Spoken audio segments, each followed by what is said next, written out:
নমস্কার সবাইকে, আশা করি সবাই খুব ভালো আছেন। আজকে আমাদের ইনডোর প্ল্যান্টের দিন।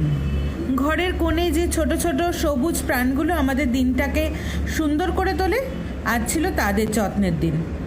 আমাদের ছোট্ট দলি ম্যাডাম স্কুল থেকে সোজা চলে এসেছে আমাদের সাথে দেখা করতে। ওর এই নিষ্পাপ হাসিটা দেখলেই সারাদিনের সব ক্লান্তি নিমেষে হাওয়া হয়ে যায়। ওর সাথে একটু গল্প করতে করতেই আমরা সোজা ঢুকে পড়লাম রান্নাঘরে। প্রথম কাস্টমার নিজেকে রিফ্রেশ করতে অর্ডার করেছেন আইসড আমেরিকানো। সেই মতো বানিয়ে নিলাম এক গ্লাস একদম চিল্ড কোল্ড আমেরিকানো। আর এই কফিটা সার্ভ না করতে করতেই ক্যাফেতে ভিড় বাড়তে শুরু করলো। ও একটা দারুণ কথা শেয়ার করতে ভুলেই গেছি। আপনাদের মধ্যে একজন আগের ভিডিওতে কমেন্ট করেছে, জানতে চেয়েছিলেন আমরা কিভাবে রান্না করি, সেই রান্নার প্রসেসটা দেখতে চেয়েছিলেন। আপনারা অনুরোধ করেছেন আর আমরা রাখবো না তা কি হয়? তাই আজ স্পেশালি কিছু রান্নার ক্লিপ শ্যুট করেছি। সবটা সম্ভব হয়নি, যে কটা সম্ভব হয়েছে সেগুলো করেছি। এই যেমন এখন আমি বানাচ্ছি সবার প্রিয় বারবিকিউ চিকেন ফিঙ্গার্স। এর গন্ধটা যদি আপনাদের কাছে অবধি পৌঁছাতে পারতাম তাহলে কিন্তু দারুণ লাগতো।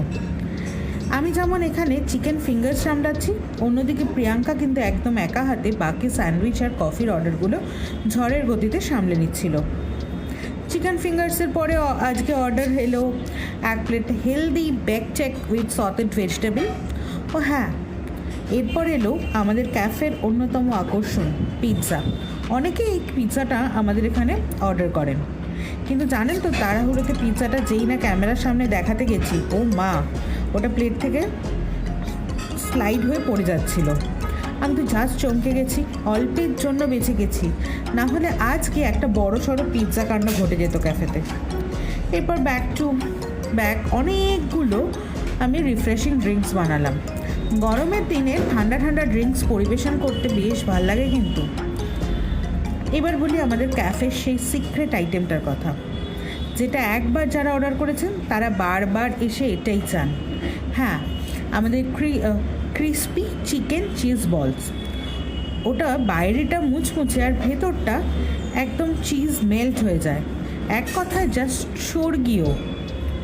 নিজে বানাই বলে বলছি না, এটা সত্যি দুর্দান্ত খেতে। এর মধ্যে অন্য একটা টেবিল থেকে অর্ডার এলো হোয়াইট সস পাস্তা। কিন্তু মজার ব্যাপার কি জানেন, পাস্তাটা অর্ধেক সার্ভ করার পরে বললেন যে অর্ধেকটা প্যাক করে দিন। আমরা একটু অবাকই হয়েছিলাম, ভাবলাম হয়তো দেখে ভালো লাগেনি, কিন্তু পরে বুঝলাম আসল রহস্যটা কি। ওনারা আসলে পেটে একটু জায়গা রাখতে চেয়েছেন।